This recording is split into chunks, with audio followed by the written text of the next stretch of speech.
One exercise you can do to understand what your customer acquisition target should be is to take a look at your historical sources of revenue change from a customer behavior standpoint.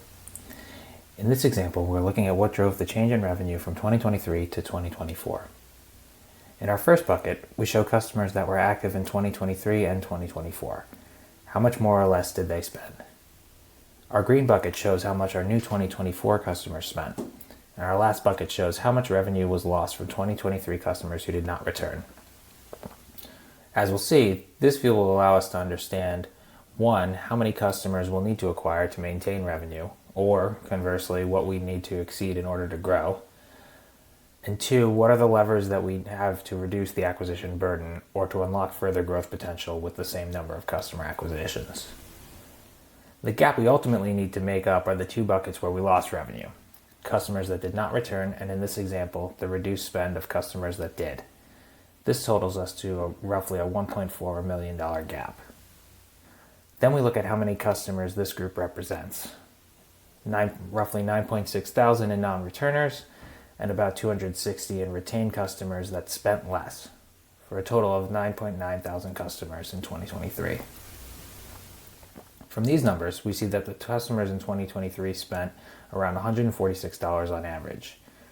Note that this is different than average order value because it accounts for repeat purchases as well. Now we need to look at what our average metrics were in 2024. We can calculate an average order value of $119 and an average order frequency of 1.07. Combined, these show that our average customer spend in 2024 was $127, so less than what it was in 2023.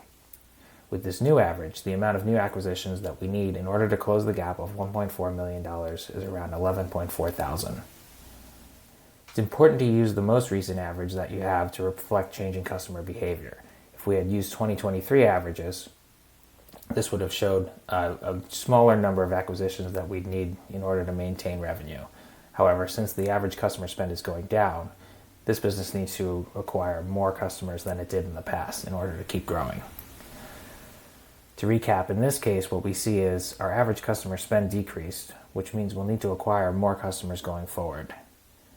This is driven by average order value in this case rather than average order frequency, so it's likely due to a pricing or a product mix change. But now we have a sense of how many customers we need in order to grow the business. If we want that number to be lower, we need to either boost AOV or AOF. That's average order frequency or average order value. And we need to be constantly mindful of how these two things are shifting throughout the year in order to know how our acquisition target is changing. If you need help tracking down any of the metrics we talked about, feel free to reach out. If you're a Shopify brand, this dashboard is included in a completely free to install and use application, which I'll link in the video description.